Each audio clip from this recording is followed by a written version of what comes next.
always thought having your own business would be you have your own business and then you have your life separate to that. You go on vacation and you don't have to work. That's your downtime. I don't think I go to bed without checking emails and messages and wake up without checking emails and messages, and I can be on vacation in the sea still thinking about the business. That surprises me how constant it is. But then you wouldn't have it any other way, would you?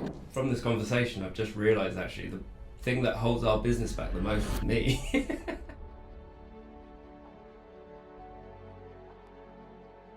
I absolutely love interviewing other entrepreneurs. Today I'm interviewing Michael Randall with Sunshine Ceramica. He's got a great story, a great family, and I think you'll learn a lot from what he has to say today about his business. If you're a customer, you'll learn more about Michael. If you are a small business owner or wanting to start a small business, you'll certainly learn a lot about the challenges and opportunities that come when you're a startup or family business. Thanks for watching. So today's guest is someone that I've known for a good number of years, and he's actually someone who's in my exact same space, selling pottery, but I don't know his story well, and so we're going to talk about that. I'd like to hear more. This is Michael with Sunshine Ceramica, Michael Randall. Thank you for having me. Yeah, thanks for being here. So he actually came from all the way over on the other side of the pond. Where are you in England? We're just south of London. Yeah, okay. So there's London and the south coast, so we're bang smack in the middle. And I think you said if we traveled from like London to the northmost point of England, it would be like here to Houston? Yeah. Something like that? Yeah, because I saw a flight coming in from Houston this morning into Dallas. And I was like, I thought Houston was like an hour's drive away. Not far at all.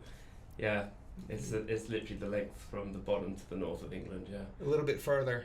Yeah. Yeah, so I know you're here in the States. Yeah. And you're seeing like everyone's talking about Trump and everyone's got like the Trump tattoos and their stickers and everything. So I want to make you feel more comfortable. I put this together for you. So yeah, so Thank you can have this. But you hiding that.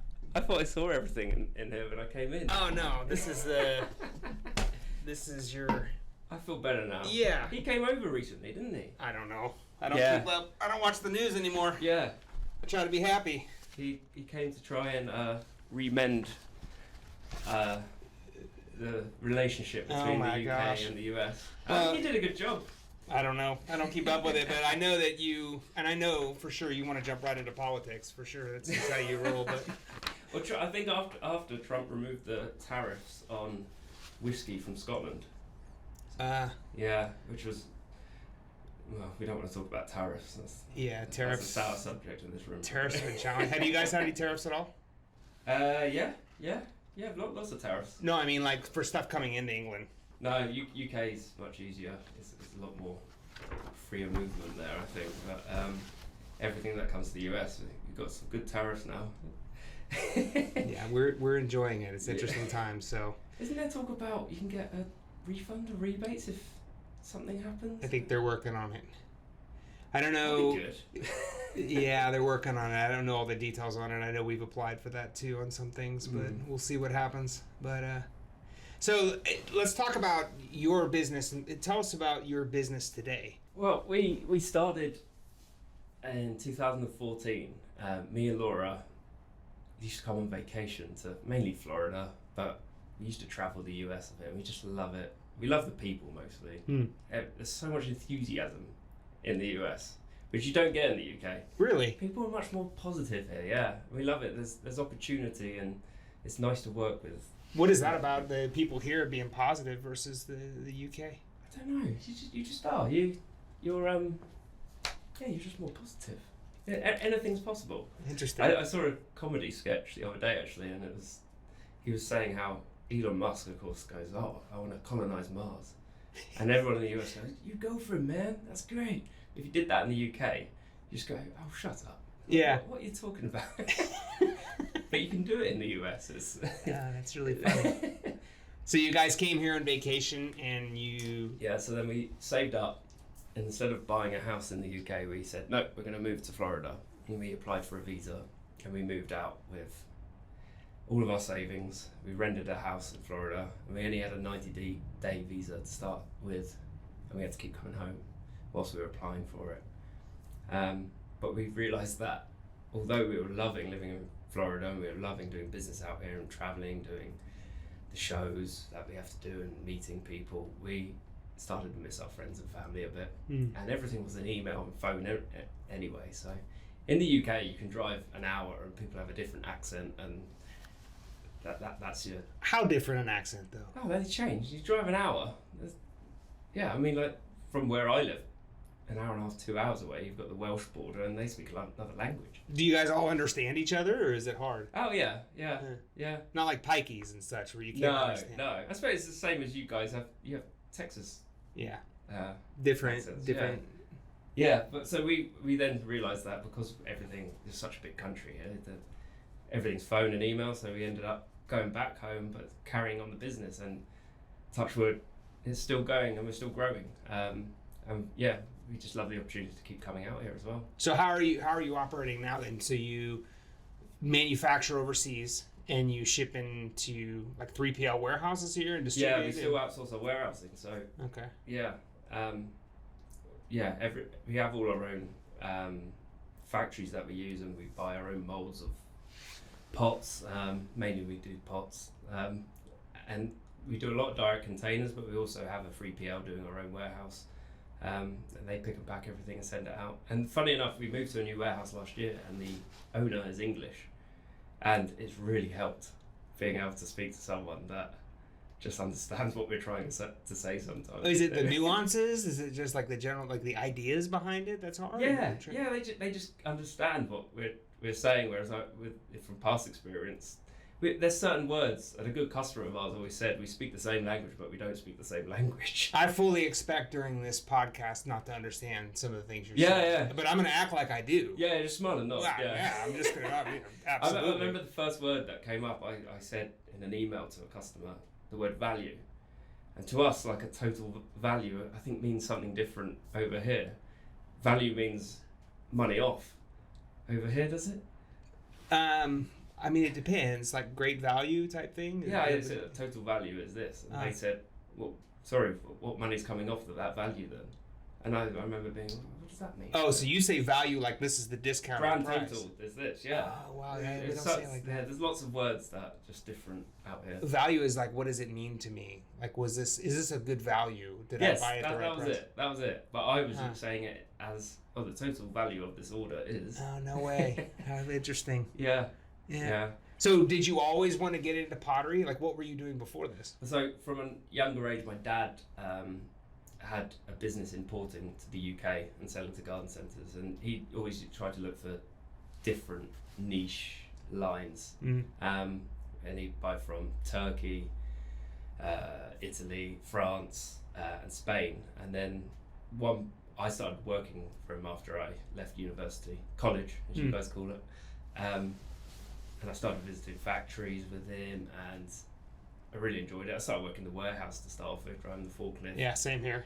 A lot of forklift time. Yeah, which has helped now when I look back. Yeah. Laura, my wife, who's in the business, always says to me, thank goodness you did that, because just in your head trying to work out how many's on a pallet, I just understand certain things that she can't even get her head around, because she never packed an order in the warehouse for 2 years in the snow.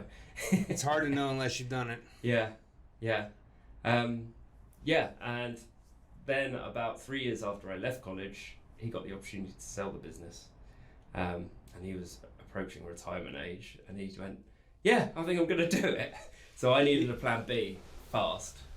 But me and Laura always wanted to start up in the US, and we always talked about it. And there's one line that my dad did from Spain that was the Spanish hand-painted ceramics that always seemed to sell pretty well.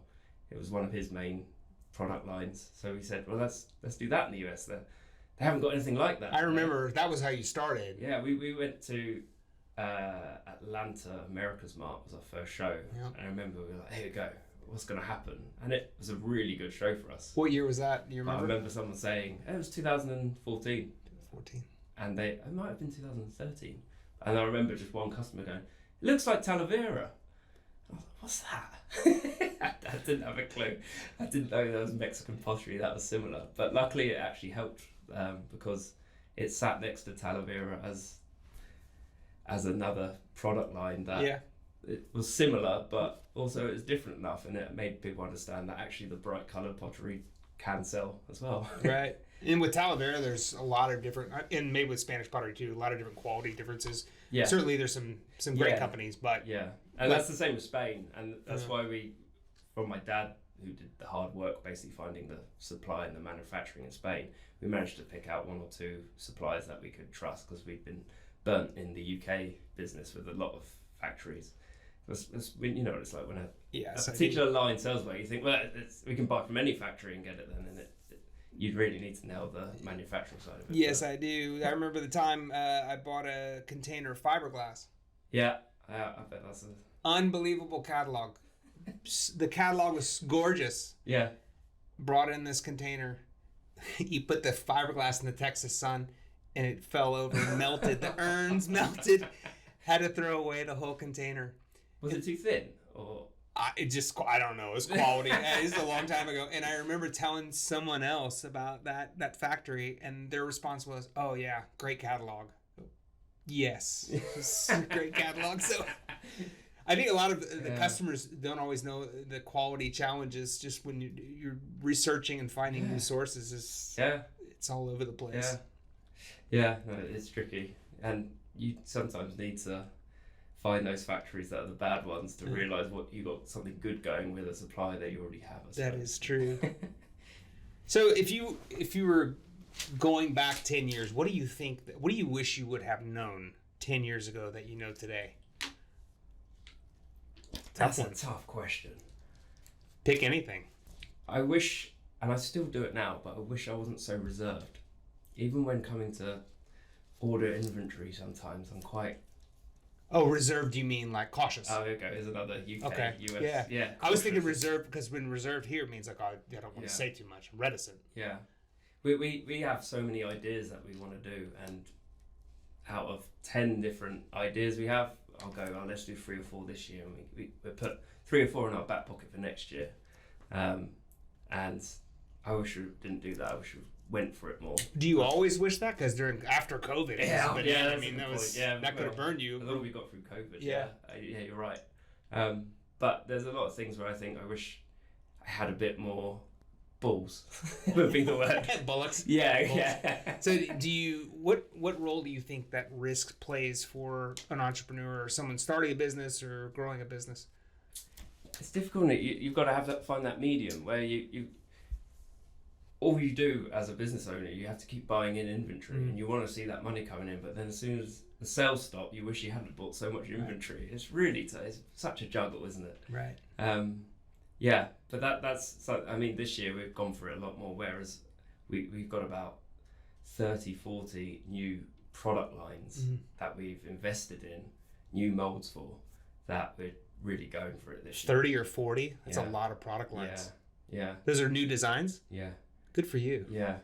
And I don't know how we thought of that many, to be honest with you. But yeah, we've started buying from India as well recently, and some new suppliers around the world that we've bumped into over doing all our shows around the world. And we're really excited for the next year ahead, I must admit. That's great. Yeah.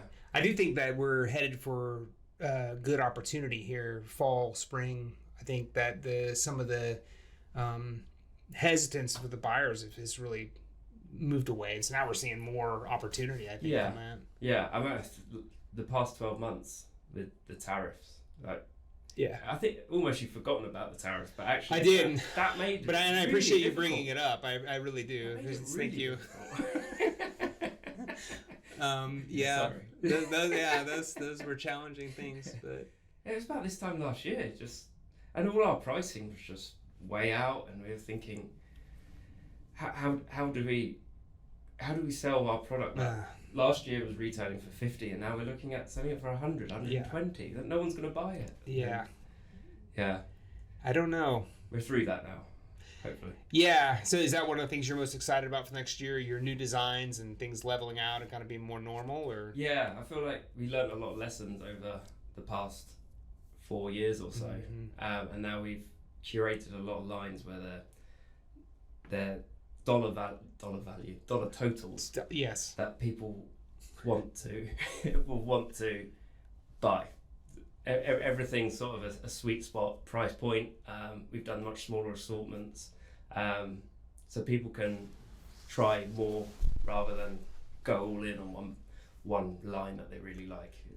So when you decided to do pottery, I'm assuming, you know, it's like it was a choice between like, hey, I'm going to start an electric car company like Tesla, or I'm going to do pottery, and I think there's more money.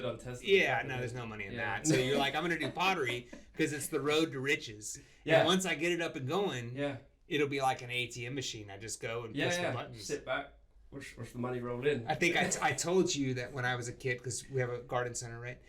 When I was a kid, all my friends would say to me like, "Oh man, when you're older, it's gonna be great. You just get somebody to run it, and as the money just rolls in. Yeah. Oh yeah, yeah. I wish business was like that. Yeah. I have my own office in the UK, and we have a lot of remote staff, so everyone's all over, but I'm just on my own in this room. And I get in at 8, 9 o'clock in the morning. Sometimes work till 10, 11 at night, and I think, where has that day gone? I'm between my phone, just trying to juggle everything I can. It's tough, isn't it? Yeah. And you think, where did the day go? Is there a time when you thought that, hey, this isn't worth it, like at the beginning? I mean... Yeah, there's always those times, isn't there? Oh, man. Yeah. The COVID time was crazy because I think, and I don't know if it's the same in the UK, but here everything stopped, and then it started fast. And it started so fast that we were trying to hire back the people that we had to lay off because we were shutting down. And then, of course, after COVID, it just stopped like a train hitting a wall. Yeah. I don't know if it was the same experience for you. I remember actually we had like lockdown in the UK, and I went for a run, try and clear my head. And I remember first thing I thought I had to do was cancel all our containers coming in. We had so many containers at that time of year, February, March time. I was like, right, cancel everything. Cancel them all, worked out with factories what we're going to do with what had been produced and this sort of thing. And then within about 4 weeks, actually, no, we want them, get them all in as soon as you can. Send them. Well, we haven't produced them now. Oh, no. Yeah. It all came in late, but it was just a good year. It all kept selling. Yeah, it was crazy. And then? The next year. Yeah, then the next year came. Has it been beneficial to be in business with your wife, kind of have a partner there? And that's a funny one, isn't it? Yeah, we touched on that earlier a little bit as well. It is because we both can vent to each other about work things, and we both understand what we're talking about. Whereas I think in some relationships, if you moan about your job or the day you've had, your partner doesn't understand. But we both know what we're talking about. But on the flip side of that, we don't not talk about work all day, every day. So. That is the challenge. How do you balance that in life? Is there such a thing for an entrepreneur balancing their work life? Is that a real thing? Luckily, we've got young children now. We've got a 2 and a 4-year-old that they interrupt us pretty fast on most conversations, in fairness. So we don't get a lot of time to talk about anything we want to talk about anymore. So, and I'm in midlife, so my kids are starting to leave. So now we're having to rediscover, like, well, who were we before children? And so we have a whole different set of challenges. It creates your whole personality with each other. But I think that's maybe the difference. And you said this earlier before we started the podcast. You know, for an entrepreneur or business owner, they don't clock out really. Like you try to, right? You try to, but like the reality is everybody else, they go to the bar, they go play golf or whatever after work. I'm very jealous. Oh, Saturday, Sunday, I just relax. Yeah. Well, some people, even on a weekday, they seem to relax. Go and play golf. Yeah, maybe they're doing it right. I'm sure there's somebody selling pottery and they're just making millions. They go in one day a week and just relax. I thought that was you. I'm here. Yeah. So the history of what you've done with your business, is your dad fully retired? Yeah, he retired in 2014, I suppose, but he's always kept an interest in our UK business, and he's always helpful to ask questions. It's been helpful to you? Yeah, I can get his thoughts on something. And he loves pots as well, so it's always good to message him a picture here and there of a new pot Do you have anybody outside of your immediate family that you talk to regularly to get Yeah. advice and ask questions? About 2.5 years ago, I was a sales manager in the UK, and he's a pot man. He knows his pots inside out, and I speak to him every hour of every day. Yeah. We send pictures of pots to each other a lot, and that keeps it going. Yeah. What about business and strategy? Like, this is what I'm Yeah. thinking about. Do you have people who are not in your industry that you talk to? So it was all on me, which is probably why I wasn't doing as well as it could have been for Yeah. a while. And then, for example, he's my sales manager. He has a lot of vision and the right way, even just certain things like merchandising and where we're taking the business. And he's one of those. He's a bit American in the sense. He's positive, and he'll say, "Here's where we're going to be. Here's where we're going to take the business, and we're going in this direction." It's so And funny. we all move together in that right direction. Positive like an American. Yeah. What you are? Yeah. It's positive. Yeah. Of course. I mean, it doesn't help you to get to be negative. It's hard to move, and you got to start So moving. comes the UK then. It can be negative sometimes. Just the weather. So have there been decisions you've made where you at the time you're like, man, I don't know if this is going to work out, but this is a risk I need to I take? still think that now, don't you? Yeah. Yeah, all the time. Yeah. Yeah. I do you know what really I get fed up with? Getting really excited about new products, like we were just talking about a minute ago. Yep. And then in 6 months' time going, no, that didn't work. Yeah. Yeah, I've got a bag full. That time and money in. Yeah. That's a stupid idea thinking back. Yeah, I heard somebody say the other day too, and my team, they don't like me involved with hiring or anything because, if you are decent at sales and you're positive, American positive, then you end up selling yourself on this person and selling them on it, and they need to sell themselves on it. So don't be in interviews. And my team, they don't like me in any interviews because I ask crazy questions, I don't know if I could say because I'm sure this will go right to HR, right? Yeah. Did you see HR here when you came in? Yeah, that's funny. Yeah. So, what do you think your biggest opportunity is over the next 5 years? Within our business, It could be personal or business. Personal. Car. Yeah, and I can cut this from the podcast as soon as it goes personal. This again, you've got your own business. Do you ever think of goals you want personally? It's normally within your business. I've recently actually joined Strategic Coach, which is a program that talks about how your personal and business are so intertwined that you have to. Yeah. And I've started doing it more. Yeah. But it's hard. I think I'm quite simple as well. If I want something new in life, it would be like a new set of golf clubs or something. Yeah. Do you play golf regularly? No, I've got 2 young kids, so and 2 businesses, so no. But I really enjoy it when I do. So if someone was, what business advice would you give to someone who is, let's just say someone's listening right now, who is trying to build and develop their business, or even start a business? What's the best piece of advice you would give to them? I don't feel like the person that should be giving advice. Oh, you could be exactly the one. You've done very well with your brand. Your brand, you focused it. You've done extremely well. And I know it's not easy because I'm in the pottery business too. Small. I feel like, I do feel like it, in fairness, where we're going to go in the next 2 years, we're going to double whatever we're doing now. We're going to really increase. I feel like we've got our shit together.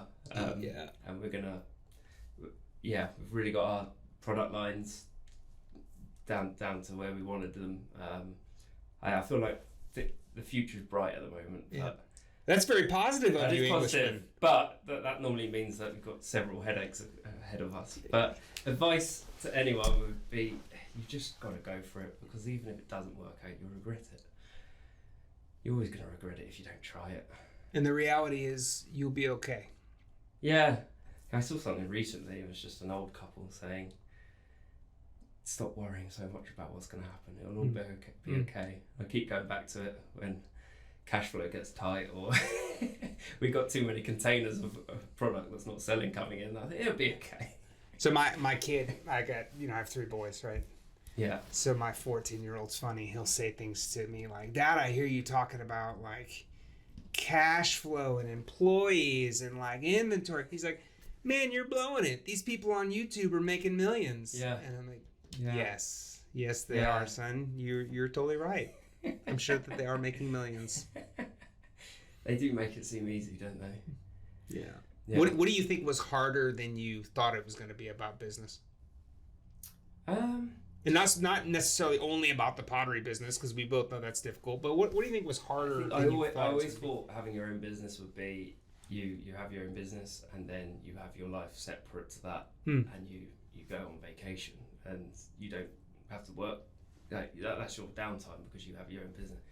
I don't think I go to bed without checking emails and messages and wake up without checking emails and messages, and I can be on vacation in the sea still thinking about the business.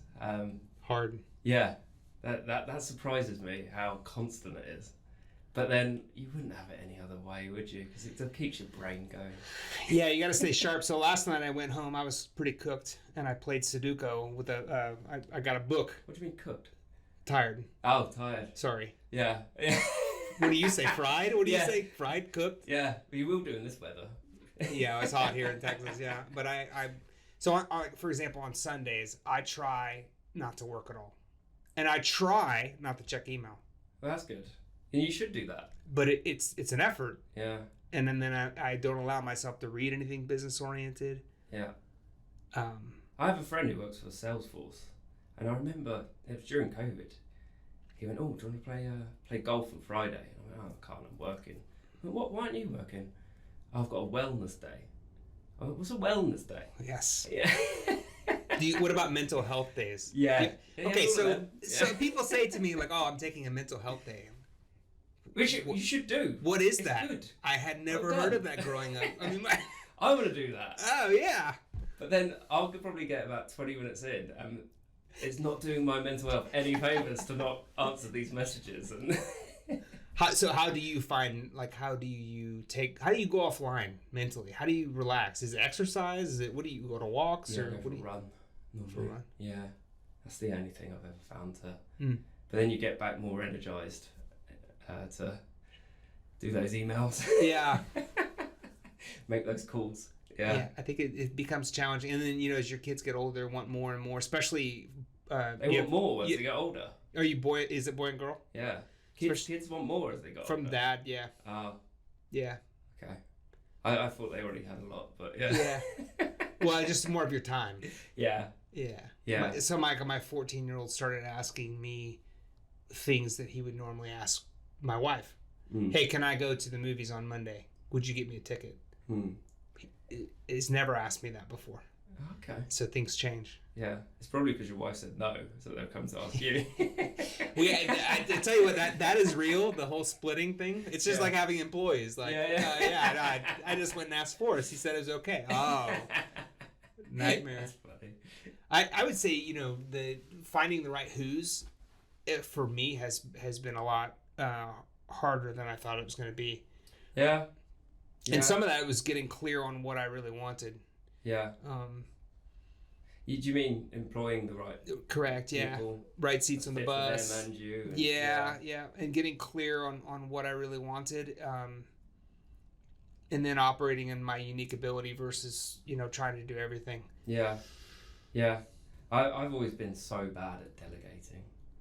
Anything that comes in, I'll do that because I can understand what I need to do. Right. And it's getting to the point now where I'm so behind on so many things because I've delegated it to myself, whereas actually if I just spent 20 minutes showing someone what needs to be done, it'd be so much easier. Right. Yeah, it can really stall you out. And I had an employee once. I said to her, this needs to be done, this needs to be done, and this needs to be done. And I said, you know what, just let me do it. And she looked at me and goes, are you going to mess it up? Except she didn't say mess. She said something else. And I said, well, maybe. She's like, then let me do it. I'm like, makes sense. Sounds like it's the kind of person we need, yeah. Yeah, I'm like, that pretty much makes sense. Yeah. As we've grown the last couple of years, we've had some help come in, and it's like, why didn't we do this before? This is so much better. But people are just so much better than me at doing everything. Yeah, I mean, it really is about working yourself out of a job, but like, there is a certain degree of insecurity that comes with that too, because then you're like, where's my value? I still haven't. Well, I still find it bad asking for help with something now. Right. I think, no, I can do it. I can work it out. And sometimes it take me hours to work out what I'm actually trying to do. Right. That's the hard bit. Yeah, no, I think that's true. I was in a group of CEOs and folks like that for many years, different industries, and it was the same for a lot of those guys. Yeah. They had a hard time. You know, what you end up doing is you end up doing someone else's job. Yeah. Because I can do it better, or I'm more in control. But we have the saying in the UK that chief cook and bottle washer. Yeah. And you just seem to do that all day, every day. Yeah. No, it's really easy to do, and it'll stall your business. So any small businesses who might be listening today, it's easy to get involved with everyone else's job and then not be in your unique ability. The thing so I was reading the other day too. Have you ever read the book Essentialism? No. I think I think he's from the UK. Oh, really? Yeah, man. I've never even heard of it. Oh, it's great. I read it every year. Oh, okay. Yeah. It's a repeat read. Yeah. Wow. It's kind of like the Bible. Like, okay, I know I may not learn something new, but I'm reminded of what I kind of need to know. In the book Essentialism, one of the statements he makes is almost everything is not important. Yeah. And I'm like, that is a shocking statement. Yeah. That means half the stuff I do and spend time or more may not move the needle in my business. Yeah. Or in life. I from this conversation, I've just realized actually the thing that holds our business back the most is me. That's not unusual. Yeah. I would say the same many times with me, and I'm trying to be cognizant. And I've hired people who push back. Yeah. Yeah. And I've allowed them to do it because I need that. Well, I mean, it's like this podcast is Seeing the Forest. I don't always see it correctly. Is that what it's called? Yeah. Oh, Seeing good the name. Forest. Yeah. That's good. I didn't know. I mean, I forgot to tell you. You didn't tell me. Seeing the Forest, yeah. It's a really good name, well done. Well, going back to delegating, all you should do now is just put it into AI, and then AI's just going to do it all for you. Yeah, we started using AI, yeah, my kids think that's what's going to happen to everything. Yeah, but I need to employ someone that knows how to use AI first as well. So. Yeah. Now we can further exacerbate the idea that we don't do anything. All we do is show up, click a couple of buttons, control, alt, enter, and things just happen. Money just starts flowing. I'm pretty sure that some people do believe that. But if you're running a small business, and most small businesses, it's a one-man operating show. Yeah. If that one person is gone, it becomes hard. Yeah. If you're working so hard in your business, you're not going to be growing your business. You have a job. Yeah. You don't have a business. That's all you've made. Yeah, you made yourself a job. Yeah. I'm still guilty of that. But you're not unusual. I think everybody. I mean, man, I do it. I mean, it's the truth, though. It's the truth. We end up doing other people's jobs, and yeah. It's normally because I just think, well, I know where everything is. I understand it. I'll do that. And it goes on the list. The other thing I think too is nobody's gonna want to do this. I'll just do it. Yeah. Yeah. But the reality is some people really do like doing those things. Well, yeah, and your job is what you're doing is more important than doing this, so I'll do it. And they love it. I love spreadsheets. Yeah. Really? I keep doing really late nights, like 10, 11, right, sitting in the office, doing all these small jobs. Yep. And of course, my dad's generation is like, good for you, well done, working hard, well done. But actually, the whole work hard, work smart. Need to start working smarter. So there's a book by Dan Sullivan called 10x is easier than 2x. Yeah. Have you read this book? No, I've seen it. I feel like I might have even bought it about 2 years ago and not read it. I'll have a look later. So there's 10x by another guy, but there's 10x is easier than 2x, and the whole idea is this: if I were to ask you about Sunshine Ceramica, if you were going to grow that business 10 times, yeah, what would you do? And immediately, working harder is off the table. Yeah. Because you don't have 10x working. Yeah. No way. Yeah. But if I asked you how you're going to double it, it would be really easy for you to go back and just start working harder. Yeah. There's something similar to that, isn't there? Like, what do you want from next year, or what do you want from in 5 years' time? Yeah, right. And then go for the 5 years' time and Right. say you've got to do it within 6 months. You probably won't get there, but you'll get a lot closer than you think. Yeah. Yeah. I've also asked myself this question. If I came up with a goal, whatever it is, and New golf clubs. yeah, that's a personal goal. Think big, yeah. Yeah. If I came up with a goal that seemed very hard, and I said, okay, what if I had to do it or I go out of business? Yeah. And I start thinking differently about how to do it. Yeah. That's the other problem going back to it. You start having these. Oh, this is a great conversation to have for me. I'm loving it. Yeah. But Well, I appreciate it. my phone's on silent, but I bet if it wasn't, I'd go, oh, hang on, Forrest, I've just got a few messages to send back that I think are really important. And there won't be. Right. Because if you think that the 80-20 rule, right? 80-20 Yes. rule? Yeah, I know that one. There you go. But think about it. Yeah. It's the truth. I look at the products we sell and the time we spend, and it really is 20% really move the needle. Yeah. But I spend a lot of time on that fluff. Yeah. For a long time, I had written on my wall, because I have a big whiteboard wall, as you saw in my office, Yeah. where I just spray ideas, and I put them in there so that other people don't see them, because if they see them, they start panicking, thinking they have to do them. And most of those ideas are terrible, which is okay. I just put them all on the wall. But I wrote on the wall, the devastating allure of the tactical, or of lesser things. And there's a lot. Yeah. You can get out all kinds of tree trails in the forest, and you're lost. Yeah. Easy to do. Yeah. And that's not pottery. That's everything. That's all businesses. Yeah. I'm going to go read those books now. All right. Well, hey, I appreciate you coming today. I know you want to. I know we probably want to wrap up. So if someone wants to buy Sunshine Ceramica, and again, I appreciate you taking the time, because I know you're here for other reasons, business meetings. So coming by and doing the podcast means a lot to me. Thanks for having me. It's great to see you again. Yeah, of course. If someone wants to buy Sunshine Ceramica, where would they do that? They buy it online, or they buy it at garden centers, or where would they go? If you're a consumer, it's garden centers. Okay.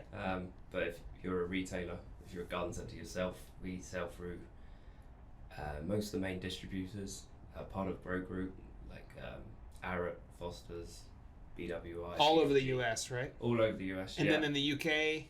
UK, we're in a lot of garden centres.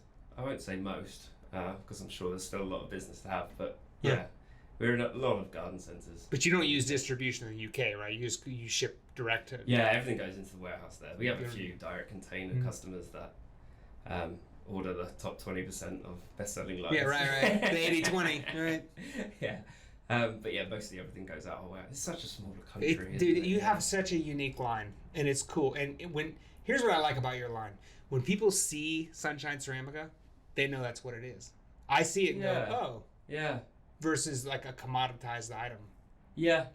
Yeah, you do have that. Yeah. I think that's from my dad. He was always up against the bigger pottery companies, so everything had to be niche, new, unique. Mm-hmm. And so you just have that eye for trying to make sure you always have something slightly different from anyone else. Yeah, you have to. Yeah. I remember I made a cool. I thought it was a cool design. It sold for years afterwards, so I guess it was. But I went over to our factory in Asia. Yeah. And I saw it. And I said, okay, give me 20 in blue, 20 in white, whatever. The next day I go to meet with another partner. Have I told you this story? No. I go to meet with another partner in a different factory, and they said, we have a brand new design for you. I would like to see it. Well, guess what? It's my design. How did they get it? Yeah. Exactly. It's because there's so many spies running around over the workers float, and they take photos. Yeah. I've had them take photos from other people's showrooms that are my items. Hey, do you like these? So anyway, they're like, do you like it? Yeah, I like it. I designed it. Oh, well, how many do you want to buy? I go, well, I didn't design it with you. That's how fast that happens now. I have a friend that lives in Guangzhou in China, and he was telling me about there's a whole market for copies, like we all know. But he's like, you want to make sure it's a genuine copy. Well, what's a genuine copy? He's like, well, it's a genuine copy. It's a really realistic copy. So if it says genuine copy, you can buy that one. It'd be like soccer shirts or things like that. It's getting harder to tell, especially in some of the luxury items too. Like Yeah. I bought my wife a nice watch or something one time. Yeah. Something was wrong with it. She went to get it repaired. They couldn't tell. And they had to order all the parts. And then they finally, when they ordered all the parts, when they're in there, they're like, these parts don't fit. Because it's not real. Did you know the whole time that it was a fake? I don't want to say. No, I didn't know. No, I didn't know. So anyway, she got her money back. I think she got it off some website or something. Oh, cool. But yeah. Yeah. It's mad how good it's getting. It's normally until you try it on. Yeah. It's too big on the arms or something. But once you like what do they say that mimicry or copying is a compliment to someone. So like if once people start copying, which they've started doing, I think with some of your stuff. Competition do that. Yeah, right. It's a big compliment. So maybe you can start saying "as seen on Oprah" or something anytime you sell something. Yeah. Well, this has been a really good discussion. Hey, and I really appreciate your time. Again, No, thank you. And I hope that the rest of your trip here is really good. Oh, and, I'm only here for 2 nights, but yeah. Are you? And then you leave to go back to overseas? I'm going tomorrow night. Yeah. Just back to London. Oh my gosh. Yeah, straight in, straight out. Yeah, that's overseas.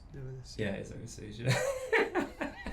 No, thank you for having me. Yeah, of Loved course. it. Thanks very much, Mike. Appreciate it.